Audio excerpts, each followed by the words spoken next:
Oh, hello there. I suppose I should introduce myself. I'm Commander Alex Reynolds, former senior Recordkeeper for the Galactic Council, Recordkeeper of absolutely nothing if I'm honest. Welcome to Sci-Fi Universe, where I unveil the cosmic secrets they don't want you to know. But first, don't forget to like, share, and subscribe so we can keep bringing you even more mind-blowing stories. Once upon a time, humanity was the overlooked rookie of the interstellar community, quiet, humble, until they encountered her. Have you ever wondered why apex predators across the galaxy wake up screaming at the mention of Earth? And more importantly, why a forbidden love between an alien woman and an ordinary man could tip the balance of power? Pull up a chair. Pour yourself a drink. You will need it. Today, I bring you the star-crossed saga of Lyra, daughter of Ceres Prime, her eyes glowing like emerald nebulae, and Daniel, a humble robotics engineer on Earth, the only man brave enough to hear her heart echo across parsecs. Some call it a crazy dream. Others warn it will ignite cosmic war. But they fell in love, and when such a love ignites, nothing can hold it back. Can a love born among the stars heal the scars of interplanetary conflict? Or will it be the spark that shatters a fragile peace? Stay tuned for the next chapter. You're about to embark on an emotional voyage unlike any other. Sci-Fi Universe, where every story transcends reality. 1. Echoes from the Edge, my account of humanity's ascent. I still remember that moment, exactly 0:31 Galactic Standard Time, when I first heard the words that would change everything. "They're nothing but bureaucrats," one counselor muttered, tapping his crystalline gavel as if swatting an overly eager insect. "Don't expect more than polite trade talks," another scoffed, arms folded across his silver robes. But I knew better. I was Commander Alex Reynolds, former senior Recordkeeper of the Galactic Council, and I'd spent my life buried in data, decoding the impossible. Humanity wasn't there to sell trinkets, we were there to rewrite the rulebook. We cracked faster than light travel, not with some sleek hyperdrive but by sheer recklessness and late-night coffee binges in our ramshackle labs. While every other species measured warp factors and quantum matrices, we hacked the system, literally, and rented a junker freighter to test our theories. When our battered ship dropped into orbit around the Council's floating spires, I half expected to be greeted with a ceasefire. Instead, I got curious glances and stifled laughter. "They'll just make bureaucrats," Counselor Varnell whispered to his neighbor as our envoy, an 80-year-old grandmother turned ambassador, stepped forward. "Watch them jabber about supply quotas," he mused. Yet she did jabber and did quotas, and every pointed question she lobbed served notice. Humanity would not be hushed. Frontier colonies buzzed like neon beehives. Outpost Turturanova, our first claim, was less a polished pearl and more a greasy cog stuck in the machinery of interstellar politics. Trade pacts were signed on stained tables, treaties scribbled on paper thinner than a solar flare. And there I met Lieutenant Sarah Carter, who at 16 already had curiosity sharp enough to slice through diplomatic platitudes. She pointed out, mid-discussion, that our alien hosts spent more time ranking Ts than negotiating defense pacts. "They're obsessed with flavor profiles," she quipped. "Meanwhile, we're trying to figure out how not to blow each other up." Her candor made them bristle. Tension simmered beneath forced smiles and coded glances. I collected these interactions in my logs, noting how a single joke, or a single slight, could tip the balance between harmony and hostility. It was 3:15 when the deep space array picked up the anomaly, a rhythmic burst of pulses that shouldn't exist outside theoretical simulations. We thought it was a malfunction, until the pattern repeated: 3 beats, pause, 5 beats, pause, rampant irregularities. "It's mocking us," I joked to my tech team, though my stomach twisted. The Council's boffins scrambled for excuses, probably cosmic interference, they said, while my recorder lit up with raw, unfiltered data. That night, I scribbled in my field journal, "This signal feels hungry. Like it knows we're listening." I couldn't prove it, but I felt eyes watching, waiting for our next move. At 4:02, the tranquility shattered. A rogue patrol ship, callsign Era, was fired upon without warning. The attack was precise, surgical, shields evaporated in milliseconds, Engines spluttered into silence, survivors were vaporized in their escape pods. I watched the feed in horrified fascination. No diplomatic immunity, no negotiations, just a flash of light and red clouds where a ship once was. My duty as Recordkeeper demanded impartiality. I logged every frame, every coordinate, every panic transmission. Yet as I noted the timestamp, a single question burned in my mind. Who gave that order? The Council claimed ignorance. Unfortunate skirmish, they called it. But we all heard the laughter crackle over encrypted channels, thick with malice. Retaliation was swift. At 4:45, our task force initiated Operation Flash Strike. I issued the orders, nay, I lived them. We tore through the nebula, cloaked beneath ion storms, and targeted the weapons depot believed to house whoever dared open fire on Era. Fools, I muttered as our plasma torpedoes found their mark. You didn't learn your lessons the first time. The depot disintegrated in a bloom of orange and silver shards. I replayed the footage, feeling the juxtaposition between our deliberate calm and the enemy's chaotic end. My report would describe facts, but inside I felt a grim satisfaction. The Council could keep their polite debates. We had shown them that humanity's promise was as explosive as its anger. In the aftermath, I resumed my Recordkeeper's pen, chronicling every fallout, every accusation, every whispered threat. I wrote, "We stand now at a precipice. Either we forge alliances stronger than steel, or we fracture under the weight of our own audacity." My voice softened as I addressed the reader directly. This is not a tale of heroism, nor one of caution. It is a mirror. Look closely and decide whether humanity's gift is its endless curiosity, or its unquenchable thirst for reprisal. And so, dear listener, this is my confession. In the cold calculus of the cosmos, perhaps we are all as flawed as the Council claims. Yet I choose to believe that in each jest, each pulse of discovery, and each surge of righteous fury, lies the spark that drives us forward, into unity or into oblivion. The choice, as always, is ours alone. 2. Shadows of the Precursor, a Recordkeeper's confession. I still feel the chill of that corridor at 2:26 Galactic Standard Time. Lieutenant Sarah Carter had just radioed in from the abandoned Precursor facility, voice quivering like a graviton pulse.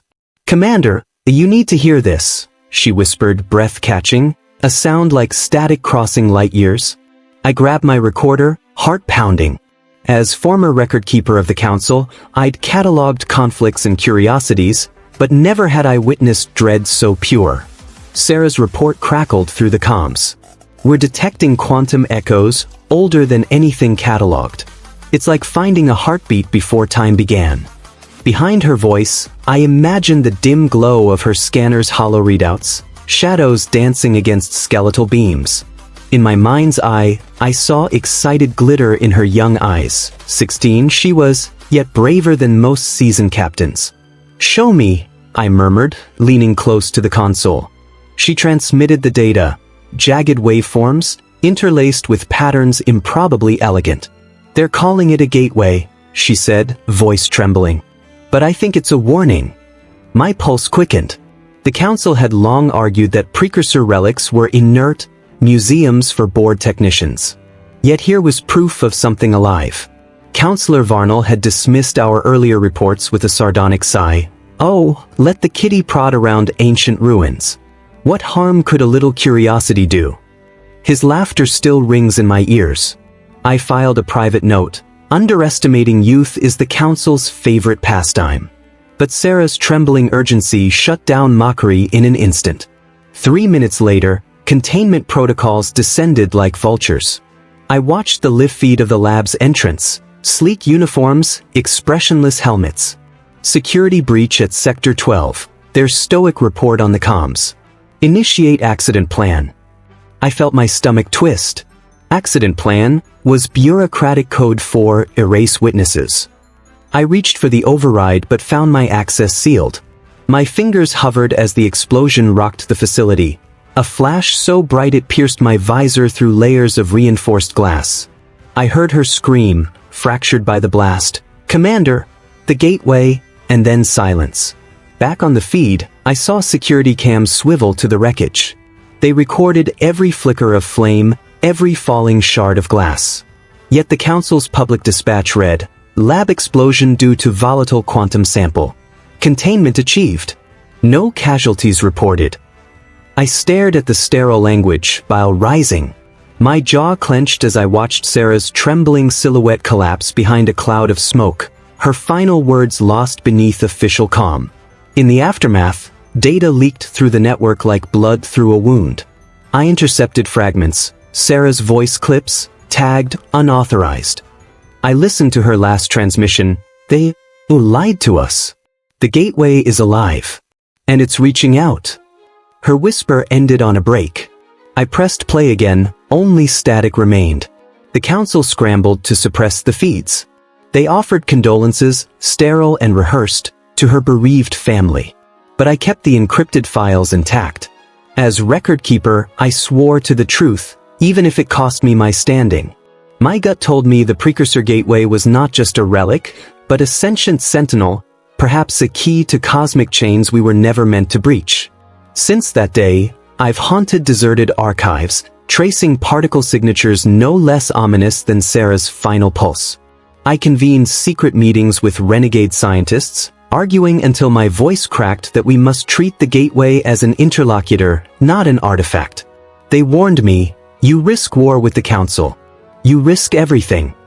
Yet I countered with Sarah's quavering tone echoing in my skull. Now, I share this with you, listener and witness. Remember the skepticism that greeted our arrival in the Union. Humanity? They're loud, impulsive, prone to bar brawls in 0G. We laughed at their smug certainty. Yet when the stakes turned from trade pacts to survival, the Council exposed its true face. Quiet cruelty armored in policy. I confess I still hear Sarah's laughter when she braved those corridors, her offhand joke about Precursor elegance. They probably doodled fractals for fun. And I feel the weight of her lost promise, to introduce the gateway as friend, not threat. I cannot undo the explosion, but I vow to carry her voice forward. In closing, let this chronicle be both a warning and an invitation. The Precursor gateway pulses still, somewhere beyond our sanction zones. Its quantum heart beats in fragments scattered across Schwarzschild radii. Will we listen with respect? Or will we repeat the Council's folly, silencing those who dare to speak first? I leave you with Sarah's last message, carved into my mind. "Commander, if you hear nothing else, know this, curiosity saved us once. It will have to save us again." Commander Alex Reynolds, former Recordkeeper of the Galactic Council. 3. The day Earth's fury turned the tide. I still see Ambassador Emily Dawson's translucent form flickering against the Council's grand dais at exactly 5:17 Galactic Standard Time. As a former Recordkeeper and now reluctant witness, I press play on my memory's hollow recorder and feel the hum of tension all over again. The chamber, usually a temple of polished metallines and whispered protocol, felt suddenly small, like a stage before a storm. Emily's visage sharpened, eyes blazing. "You killed a child." Those 5 words cut cleaner than any plasma blade. A hush swallowed the murmurs of the counselors, who mere hours ago had patted themselves on the back for containing the Era incident. "I don't care how many cover-ups you weave," she continued, voice measured but cold as lunar ice. "Lie all you like, but the hollow recordings don't lie." The footage behind her split into quadrants. Spectres of the lab, Sarah's last microphone flare, security cams capturing clandestine orders. I recognized the data. My data, now weaponized in the hands of Earth's righteous fury. Before anyone could stammer a defense, the hologrid shifted. General John Parker materialized, veins of light tracing his sculpted features.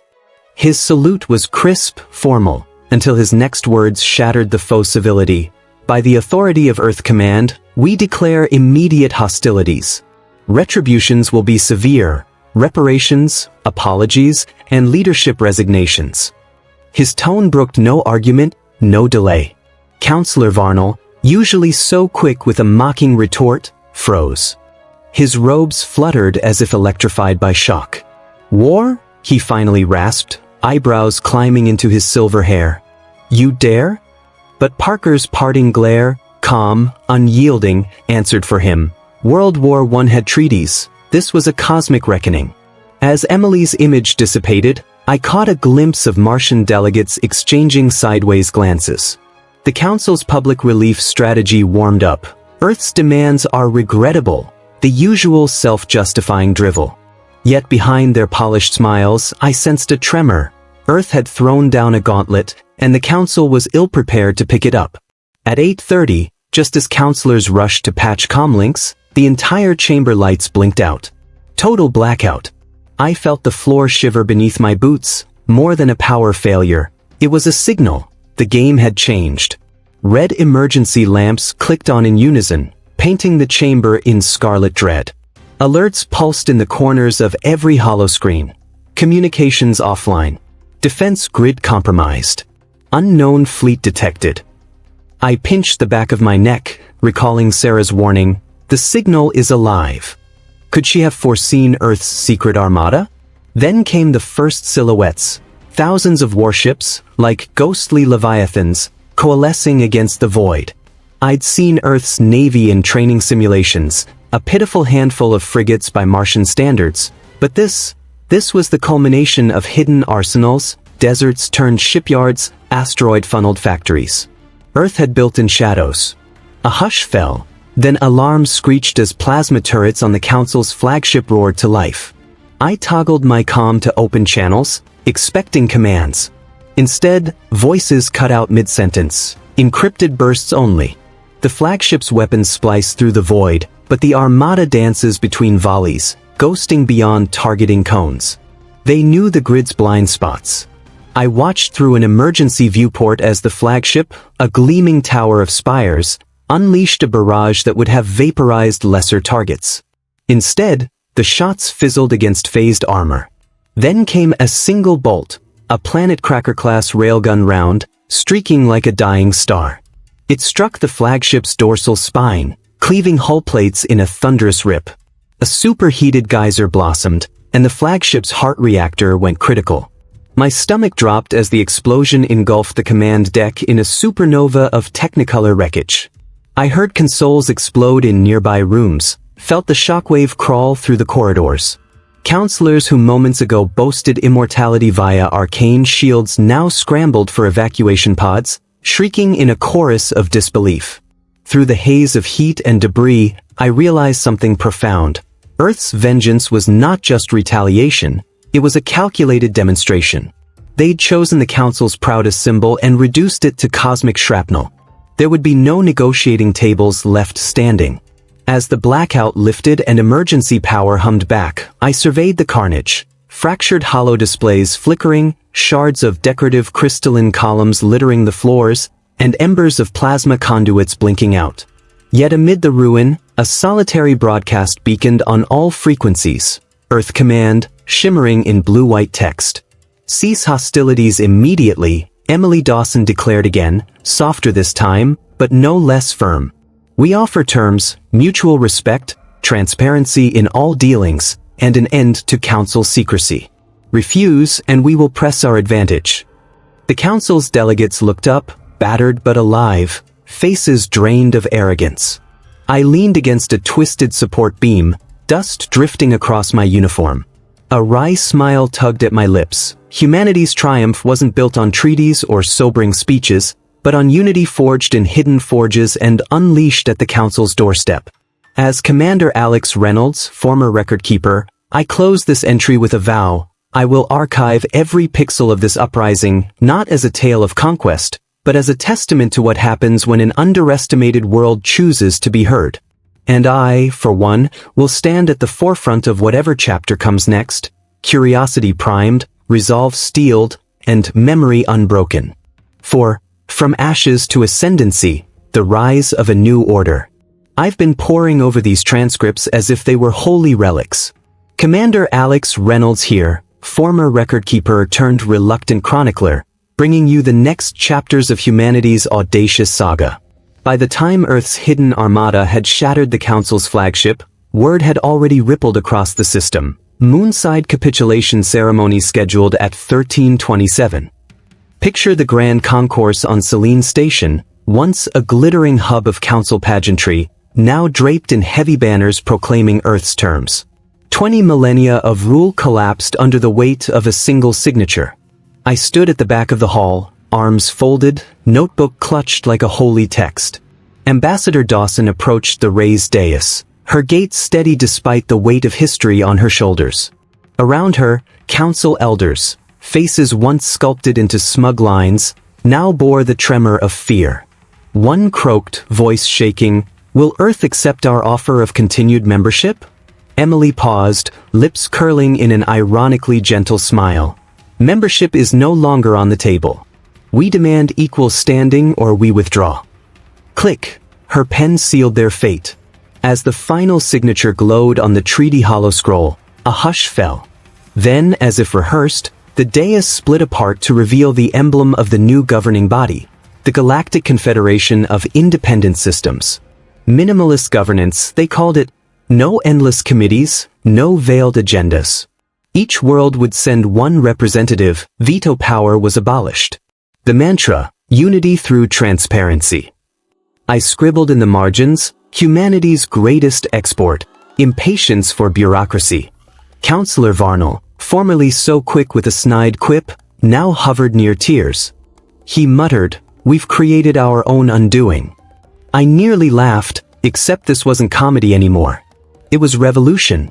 Just when I thought the earth-shattering revelations were over, Professor Elena Hart took the stage. I'd known her as a quiet specialist in xenological anthropology, but today she wielded data like a warhammer. "Ladies, gentlemen, and honored delegates," she began, voice steady, "our genomic deep scans of Precursor artifacts reveal a shocking truth. The architects of these relics were our direct ancestors, early humans dating back 2.3 million years." The chamber recoiled. Delegates glanced at one another, jaws slack. Varnell let out a strangled gasp as holographic projections traced hominid silhouettes across cosmic timelines. "We always thought Precursor technology was born from alien genius," Hart continued. "In fact, it's the culmination of humanity's forgotten golden age, one that long predates our written history." I felt my pulse quicken. This wasn't just academic, it rewrote everything. Our ancestors weren't passive recipients. They were pioneers who seeded the galaxy with their inventions. If this data held, every alien civilization we'd met was unknowingly standing on terra firma of human ingenuity. A few delegates sank to one knee, literal genuflection in sterile council chambers. Others whispered frantic objections. "Impossible! Evolution doesn't work like that." Hart silenced them with a measured retort. "Your disbelief is natural. But the isotopic signatures, the chromatic alignment of neural substrates, these don't lie." I leaned forward, recalling Sarah's early quip about doodled fractals. Perhaps she had glimpsed this legacy in her last moments. The realization settled over me like stardust. Humanity's story was far deeper than our myths. We were not fledglings learning to fly. We were the architects who built wings in the first place.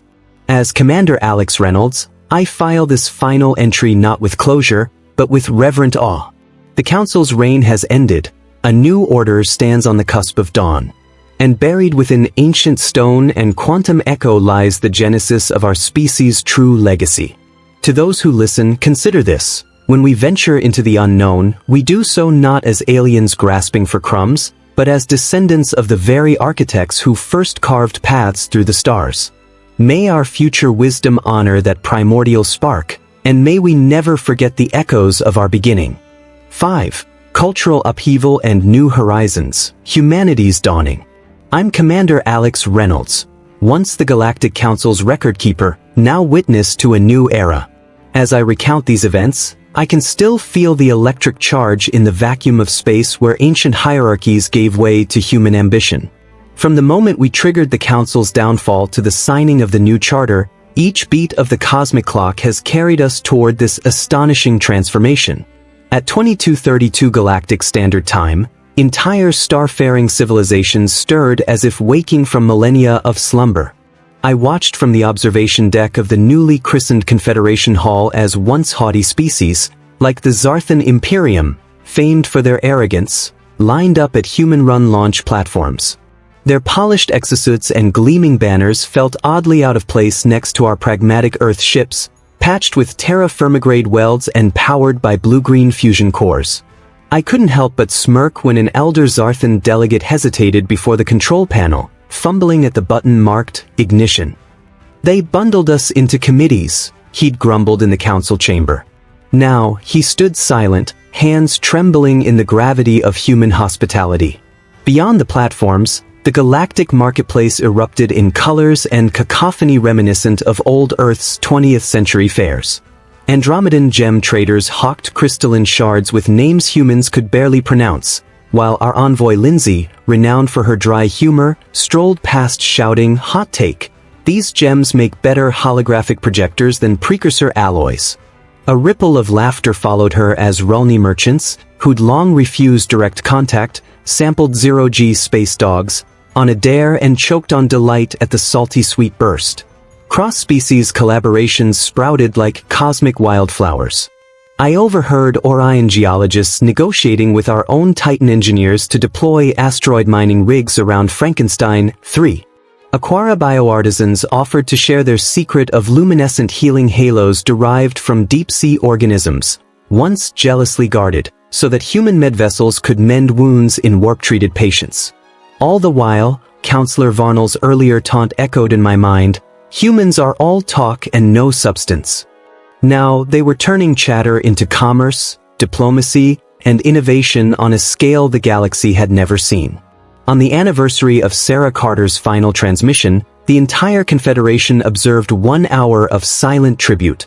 No beacon, no chatter across subspace, just an emptiness as vast as any nebula. I wasn't at Selene's station for the formal ceremony.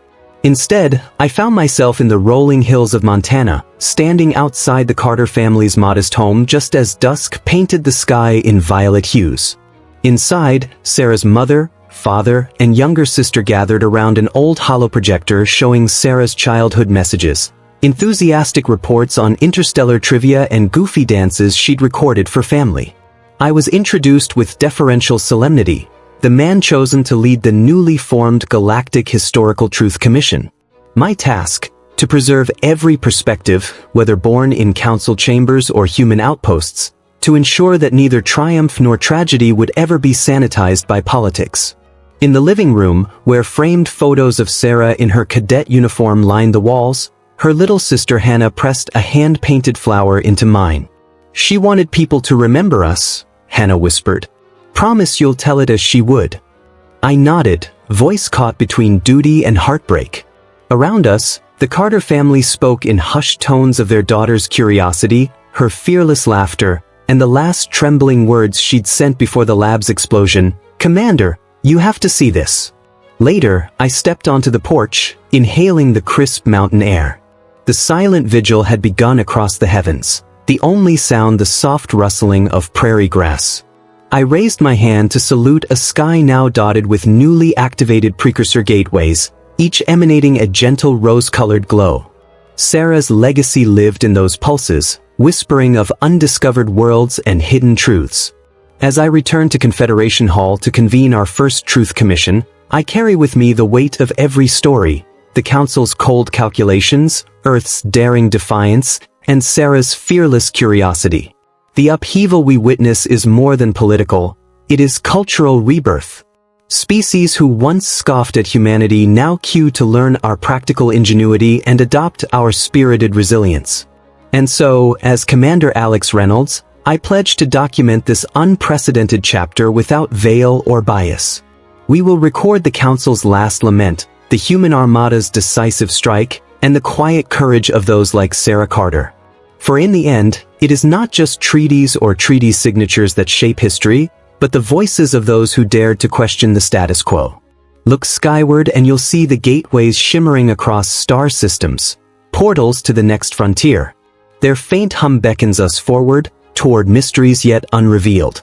Let us step through with open hearts and unflinching truth, carrying Sarah's memory and the promise of a galaxy reborn. 6. Echoes across the void, a Recordkeeper's Chronicle. I still remember the exact moment the order came through. All stations, observe 1 hour of silence. It was 24 hours after Commander Era's final transmission. No frantic chatter, no clanging of metal, not even the comforting rumble of fusion drives. Picture 1,000 human ships, drifting like solemn monoliths in the glittering emptiness. I drifted to the observation deck of the Elysian Dawn, hands clasped behind my back, the weight of my title, former Recordkeeper, suddenly heavier than any suit of armor. The void felt respectful. Even the stars seemed to dim in solidarity. I caught Navigator Sloane's whisper, "We honor her light." That one phrase cut through me like a laser scalpel. The heat of guilt and pride mingled in my chest. As minutes ticked by, I could almost hear every breath across the fleet, every heartbeat synchronized to a single, haunting cadence, remembrance. When the hour ended, an unspoken vow passed among us. We would carry her memory forward, unbroken. 20 minutes later, I found myself on Montana soil, of all places. The Carter family home rested under the shadow of the Rockies, its timbered beams awash in golden afternoon light. The irony wasn't lost on me. After years among alien worlds, I was summoned to a simple Earth farm to launch our most ambitious project yet. Marcus Carter stood on the porch, a quiet giant in suspenders, offering me his hand. "We need someone who'll tell the real story," he said, voice steady as the mountain breeze. Juliana Carter met my gaze from the doorway, her eyes unwavering, the same eyes that saw hope in humanity's darkest hours. In that handshake, I felt the unspoken pact.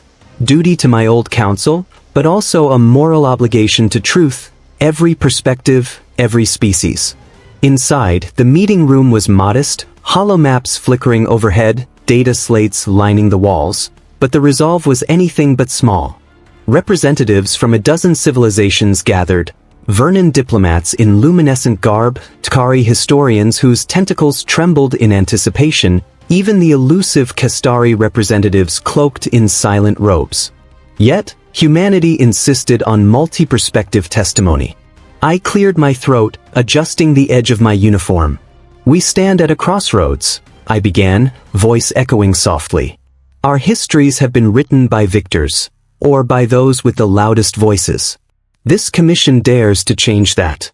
Murmurs rippled through the chamber, some hopeful, others skeptical. Deep down, I felt the old council's constraints tugging, order above all. But something fiercer gripped me, the need for honest remembrance. At precisely 28 minutes and 22 seconds past the hour, the gateway nodes across our mapped sectors activated. Each pulsed like a heartbeat, soft, rhythmic, alive. I watched on a vast projection as corridors of energy arced between suns, painting cosmic ribbons that beckoned explorers. I tapped my comm link and heard Lieutenant Perez exclaim, "We're not just charting stars, we're rewriting destiny." That moment crystallized everything I'd fought for. From whispered council meetings to hollow record seals, from Era's unyielding courage to Sloane's quiet bravery, we had arrived at a threshold. And as I spoke into the Commission's global relay, every settlement, every outpost tuned in, I felt the magnitude of my final message. Underestimate humanity at your peril. From whispered chatter in the void to the forging of cosmic paths, we will protect our children and reshape the galaxy. Let the truth of all beings guide our steps, for only together can we stand against the dark. A hush fell again, but this time tinged with triumph. I watched as the gateway pulses faded, leaving behind a lattice of possibilities shimmering against the starfield. Somewhere in that vast network, unheard stories waited, untold sagas of hardship, of peace, of unexpected heroes. As the feed ended, I lowered the comm unit and exhaled. The future lay before us like an uncharted nebula, full of peril and promise. And in that quiet aftermath, I understood my true calling, not merely to record events, but to steward the living tapestry of galactic history. The last echo of the gateway lingered in my mind, a promise and a challenge. And though the Council might prefer their orderly annals, Commander Alex Reynolds, former Recordkeeper, would ensure that every voice, every sacrifice, every spark of hope was preserved. For in the end, it is our shared stories that bind us across the void, lighting the path for generations yet unborn. As the last embers of light danced across the vast expanse, Hundreds of Precursor gateway nodes blinked awake. One by one, they shone like ancient lanterns guiding a path through the cosmic dark, pillars of iridescent energy transforming empty void into a cathedral of possibility. Each pulse felt alive, as though the universe itself were breathing, inviting us to step beyond old boundaries into uncharted realms. A young astrobiologist aboard the flagship broke the reverent hush. "We're not just charting stars, we're rewriting destiny." Her voice, steady despite the enormity of the moment, carried through calm channels like a clarion call. In that simple declaration lay the truth of our journey. Exploration had never been a passive pursuit. It was an act of creation, a bold statement that humanity claims not only space, but its own future. Commander Reynolds stood on the observation deck, silhouetted by the swirling gateway light. His gaze was unwavering. "Underestimate humanity at your peril," he said, each word resonating through the silent deck. "We will protect our children and reshape the galaxy." In those few sentences, he distilled centuries of hardship, hope, and hard-won wisdom. It was both a warning to any who might threaten the innocent, and a promise to every child born under Earth's sun that their legacy would endure across the stars. Then, as if on cue, the portals began to close. The brilliant arcs of energy contracted and faded, one after another, until only the faintest glimmer remained. The hush deepened, leaving behind a sacred stillness that felt charged with possibilities yet unseen. Listeners could almost hear the echo of futures waiting to unfold beyond those portal thresholds. For the audience, that moment was electric. The phrase "reality rewriting" lingered like a challenge. Could we shape our own fate? And the solemn vow to protect our children struck a universal chord, reminding every listener of both our vulnerability and our collective strength. The language was dramatic yet familiar, its urgency echoing the straightforward directness of an American rallying cry. As the final light winked out, a collective breath was held. Space, after all, is only fully dark when we stop daring to dream. And with that, the story closed on a promise. This was not an ending, but a new beginning. The galaxy waited, and humanity, ever curious, ever bold, stood poised to step through the next gateway, ready to write the chapters yet to come.